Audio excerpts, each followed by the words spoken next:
Imagine my Hugh, two Imagine decades my ago, Jane.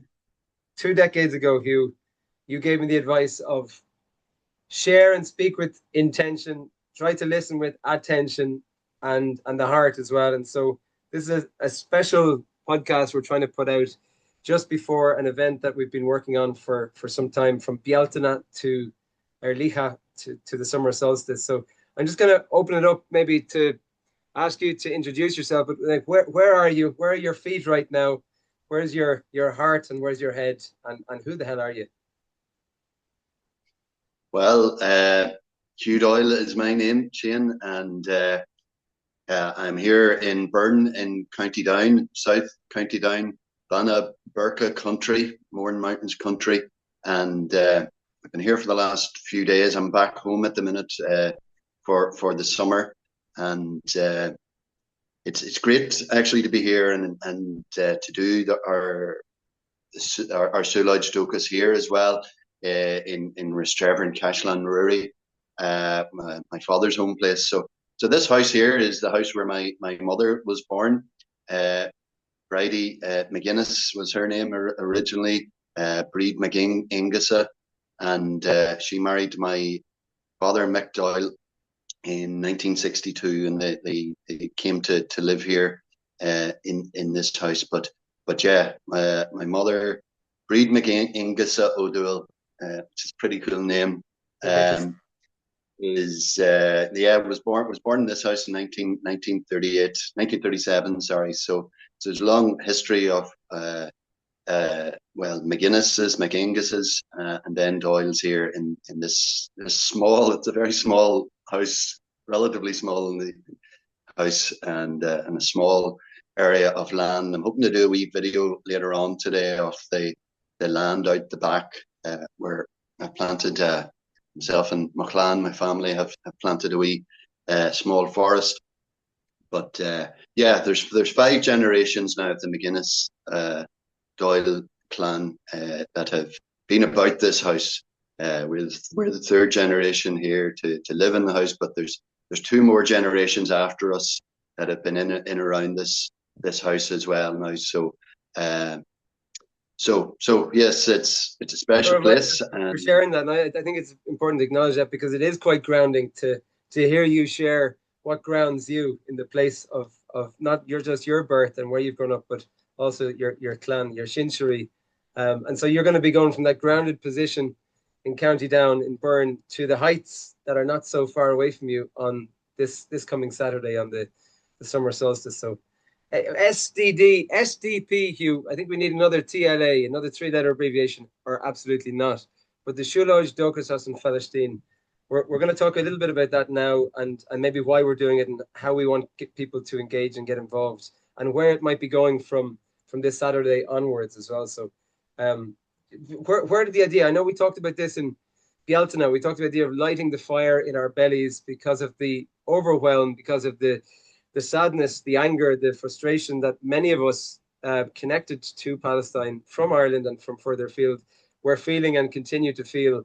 And we talked about this idea of getting out, of walking together in community and solidarity, and trying to get to the local Slieve or the local Knock in our area and raise that hope, the Dóchais that we're so much needing right now across the world, but particularly the Dóchais and the solidarity from the Irish people to Palestine. And as we're hearing day by day, this initiative is taking legs and wings and traveling overseas as well to many other places. So Indigenous people are connecting, Irish people, diaspora, Irish communities all over the world are getting involved. But if you had to summarize, you, what is Siúlóid Dóchais for you?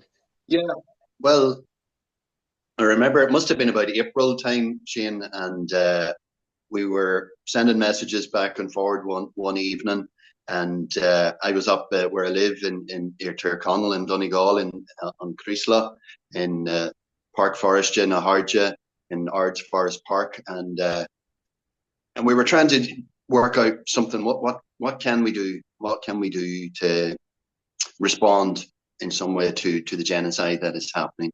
And and I suppose what we thought, going back and forward, we need to do something powerful, but we need to keep it simple as well. So something manageable, something that people can do just in their atch, in their place, but also something that would be very symbolic and create a sense of solidarity between people um, who are working against the genocide, who are standing up for the people and speaking truth to power, voicing what is inside them, and how can we support people, and how can we create a greater sense of solidarity to moving forward, because as we know, this is ongoing. This is not something that's going to end, in the next day or two. We need to keep the hope going. So the Palestinian people haven't given up hope. Unbelievably, they haven't given up hope. So we who are supporting them, we can't give up hope either. But we need to nourish ourselves and look after ourselves, and nourish and support each other to keep that flame in the belly alive, and keep the flame burning, so that we are able to talk from the belly, through our mouths, and keep the flame going to support each other. Thanks, Hugh, for giving a really good overview. And we hear a lot these days, and I should probably introduce myself in a second as well, but we're hearing a lot, we're seeing a lot, we're connecting a lot, whether it's social media or word of mouth. But there's a lot going around about reams and reels of why Palestine and Ireland, why this connection, between the two countries, and between the histories of our nations as well. But maybe even on a more micro level, why us? Why are we? What's our connection, I suppose, to put it out there? Why are we? We've been talking about making this podcast here, or a podcast about Palestine and our connection to it for some time, and well before this most recent round of genocides against the Palestinian people. We talked about 2 decades of coming back for a reunion podcast, but maybe we can open that up as well. So we'll talk about what we want people to do. Obviously, get to your local Slieve and Knock and raise the flag, raise the kufia, raise the hope, and also release some of the unwanted emotions and overwhelm that we might be feeling ourselves from being observers of this genocide. But going back to why you and me, Hugh? Why do we think this people have such a big part of our heart and our heads these days? And I'm happy to answer that question as well, but maybe to put it to you first.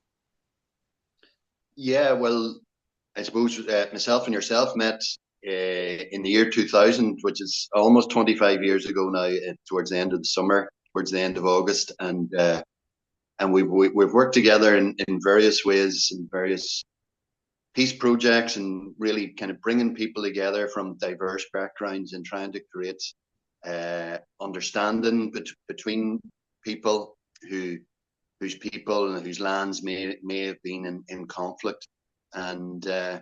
And that's what we've done. And one particular project in 2004 that we worked together was called Societies in Conflict, Borders to Peace. And we brought together people from Israel and Palestine, and from the Basque Country in Belgium, and from the UK, and from this island, north and south, Catholics and Protestants, Republicans and Loyalists. And we created something back then, and I think it really affected people, and very positively. And we've had really kind of strong links with those people that were involved in that project ever since those in the 21 intervening years. So it's that was the start of it, really, I think. But there's so much has happened since then, and it'd be good just to hear from yourself, Shane, and who you are, and a wee bit about yourself and your relationship to Palestine. Very good to you. Yeah, we'll try and keep that as short as we can. But I think you've summarized the intention and the connection that we had that really got our hearts and heads going. But my place, my Coney is, Baile Brigán. I was born in Balbriggan, August Naskerry, grew up in Skerries in North County Dublin, which is only about, we're just talking about, only about an hour from where you grew up, in a very different reality, North Dublin to County Down and Byrne and Uri. But grew up in North County Dublin, where conflict wasn't a daily thing, certainly international or violent political conflict or whatever we want to label it as. And my first connection to life outside, not only Ireland, but the likes of Palestine was through the Glencree Peace Centre and through your connection there with various different groups. So the project in 2004 was fairly instrumental in my life because it meant that I moved outside my comfort zone and experienced and felt and witnessed violent conflict for the very first time by choice. You know, I was quite young at the time. I was probably 19 or 20. My family would be from Wexford, from Dublin, from diaspora Irish that moved to Liverpool. So I'm from the O'Connor, Moorhouse, Bryan, August Murphy clan, but nobody had actually travelled to any place close to Palestine. And so, long story short, is that I moved out to Palestine after experiencing it for the first time and recognizing and seeing visibly the injustice and not being able to just move on in my life at that point. You know, almost like you choose to go out onto the street, and if you see somebody being beaten badly and horrific crimes being committed against them, and you think that's terrible, that's horrible, and then you walk on.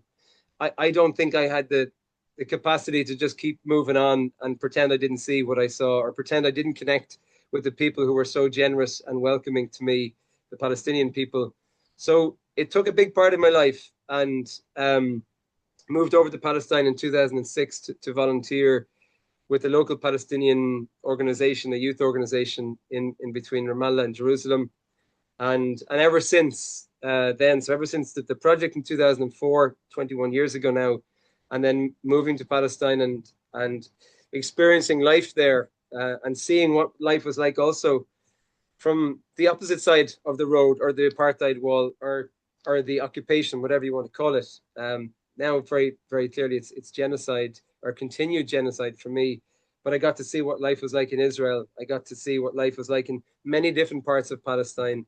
And yeah, and since I've been back a good few times, but I haven't been back to Palestine for a decade now. So it's been some time. It's in our hearts, it's in our heads every day. And the other part of the story, really quickly, I suppose, is that I met my partner in 2006, the mother of our three little girls, and we now live here in Spain, in Madrid. So I'm not back in Ireland. I'm in Spain, and we've connected and stayed connected with the people that inspire us every day, that show us resilience, that they don't just talk about it, they live it. So it's a big part of our story as a family. We have an 8-year-old, she's turning 8 on the summer solstice. We have a 5-year-old girl here as well, Lua, and our youngest is actually named Olive.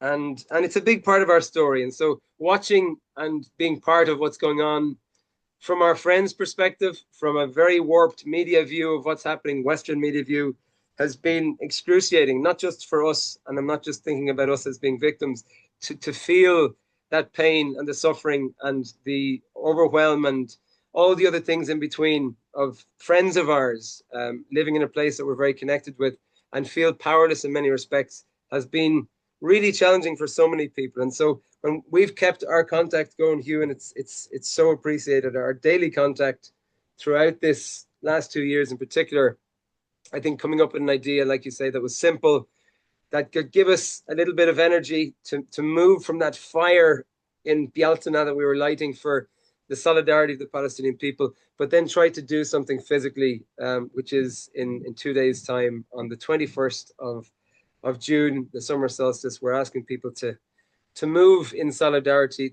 to wear their heart with them, to bring a Palestinian flag or a kofia or some emblem of solidarity.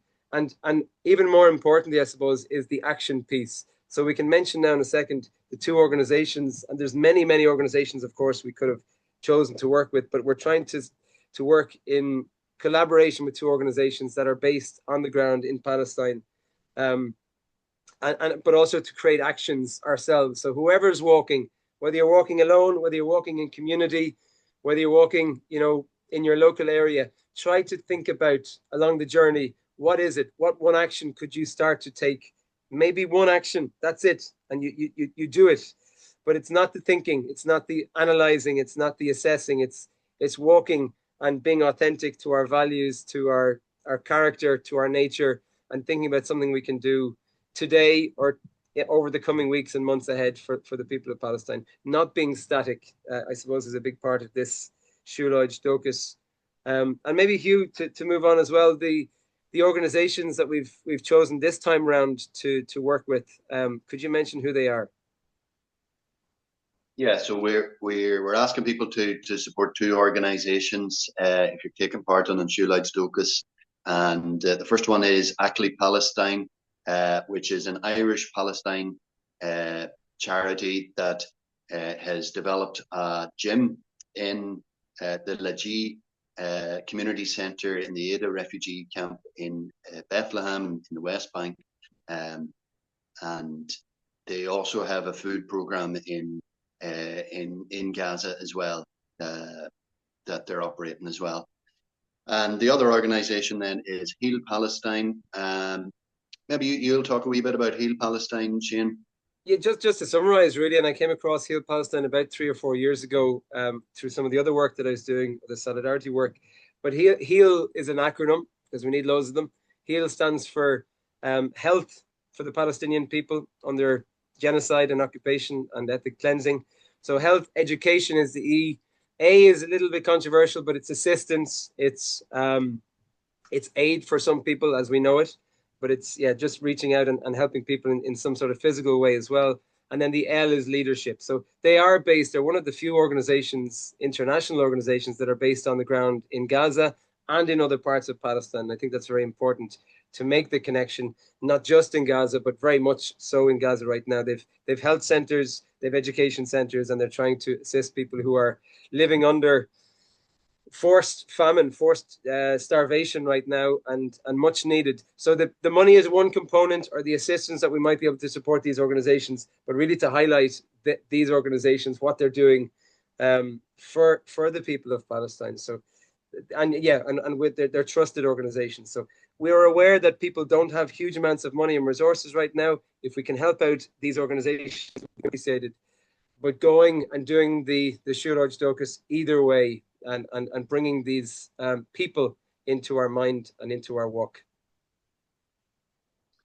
Yeah, and I think as well, I shared a couple of the Heal Palestine videos over the last couple of weeks, and just in terms of talking about hope, they have managed to evacuate some children from Gaza and their families to the States, and they're working on a healing program over there. They have a summer camp going on with young children who are amputees, who have lost limbs in the genocide over the last year and a half to 2 years now. And it's a small number of the children of Gaza that are able to get out and to be evacuated, but it's very beautiful to watch these children, just doing stuff that children should be doing, like they were going kayaking and they were dancing and they were cooking and they were singing, which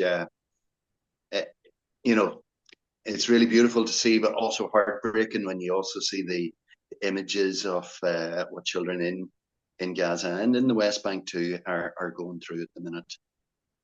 Yeah, I think it's really important to share that as well. And so, and one of the other places they're trying to evacuate young children to recuperate, to give them not just survival every day, but some type of opportunity to have life. They're evacuating children to Egypt as well. So the United States and Egypt and anywhere that can host them, that they have access to right now. So it's not a political. We could highly criticize local governments around Palestine right now and what the leadership are saying, but this is away from that. This is depoliticized, and it's organizations that are working on the ground again. So the multiple fold motivations for keeping this project going, and we don't know where it's going to go. We're going to the summer solstice, and who knows, it might have legs afterwards as well. The movement of hope for Palestine. And Hugh, you make another good point. Is we're not talking about millions of people right now that are necessarily benefiting from this particular action, but it's the micro that we're thinking about. It's the people that inspire us every day. It's our friends that we're communicating with on a daily basis that we need to keep hope and a certain amount of resilience and our own body, mind, soul connection. It's very easy to be overwhelmed, and so getting out into the fresh air, getting out into nature, and allowing ourselves to just be and think and releasing some of that excess, whatever we want to call it. I think it's really important as well. So I think there's going to be life in this initiative beyond the summer solstice, but who knows? I suppose, Hugh. Well, hopefully, Shane. Hopefully. Yeah, and to be able to smile and to be able to know that it's a special moment in history of the world right now, but for our solidarity and our humanity, and I think a lot of it is coming down to this. It's humanity. We're at a very big juncture in the world, life of our children, and we do have capacity, we do have agency, we do have a certain amount of built-in hope and resilience. And you made reference, Hugh, to a famous Palestinian man who created the solidarity, the BDS movement in some respects. That is another thing that we can do to challenge this genocide and oppression of the Palestinian people for the last 80 years. But can you remember the quote that you put on our Siúlóid Dóchais? Yeah, so it's a quote from Omar Barghouti, who, as you say, was one of the founders of the boycott, divestment, sanction movement, and it was a quote from a very recent trip that he had to Ireland, and he said, "It's so un-Irish to give up hope." So I thought that was so powerful that this powerful figure from Palestine was coming here and encouraging us not to give up hope, because we in Ireland have hope in abundance. It's part of our nature. It's part of our indigeneity that we have this hope in our belly, and we need to just keep continuing with that. So I suppose at this point, maybe just to say kind of the technicalities of it, like, because it is such a simple idea, Siúlóid Dóchais, but just to remind people that you don't have to travel very far to take part. You basically, you get up at first light or whatever time on Saturday morning, summer solstice or Litha, 21st of June, whatever time you can get up. Some people are getting up at 4. Some people are starting their walk at 5 or 6 or 8, whatever time on Saturday morning. And you just go to your nearest hill, and you can go by yourself or with your friends, or some people have organized a few groups to go, and we'll chat about them shortly. And then you basically, when you get up to the top of the hill, like you said, if you have a Palestinian flag or a keffiyeh or a banner, if you don't have either of those, if you just get a piece of cardboard and write something on the cardboard, say Shaitan Phailistín, Free Palestine, whatever. So it's just something very simple that you can do by yourself or with your friends or with your family this Saturday morning. And really, over the last couple of weeks, it's really kind of gathered lots of momentum, and we have people walking here in County Down. We have people walking back in where I live in Donegal, both on Muckish and Muckish Mountain, or August on the Errigal as well, on Errigal Mountain too, and people walking in Tyrone, in Mullacairn, in the Gorchin Glen. We have people walking in Armagh and Antrim, Dublin, Kildare. We have Derry, nearly forgot about Derry, Galway as well. Yeah, we have Sligo, Clare, Tipperary, Sligo. It's growing. It is growing. It's growing with such momentum, and they're taking just the kind of the words that we put together for Siúlóid Dóchais, and they have kind of used those words for their own groups in their own areas, and that's exactly what we were hoping for. I think, Shane, really is that we're not the exclusive guardians of this Siúlóid Dóchais. It's just an idea that we've come up with, and we want people to take it and use it for their own initiatives and their own kind of solidarity. But the fact that there is all of these events going on across the land of Ireland is great, and we have people in other countries like yourself in Spain, just in Madrid, and we have Liam in Dundee in Scotland. We have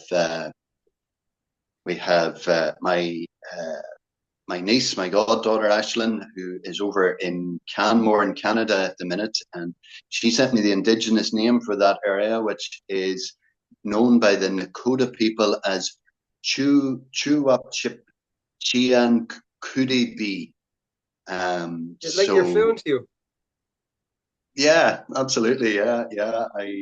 It's great. So herself and her fiance Andrew will be walking there near Canmore up in the Rocky Mountains in Turtle Island. So, and maybe you could chat a wee bit about the Menominee. I think it's an important point, and you're bringing in, Hugh, the indigenous connection here as well. So, and the fact that it's as Gaelic, it's in our indigenous language, Siúlóid Dóchais, it means so much more to people in their own language. And so Dóchais is hope, but is it hope? It's much more, I think, than just the word hope. And similarly, we've got indigenous communities that are across the globe right now. And in South Africa, we've got people that are going to be walking up their local mountain or Slieve or Knock. The Menominee community, through our connections, again in Turtle Island, are taking this on board. They were in Ireland most recently, our friends and solidarity partners.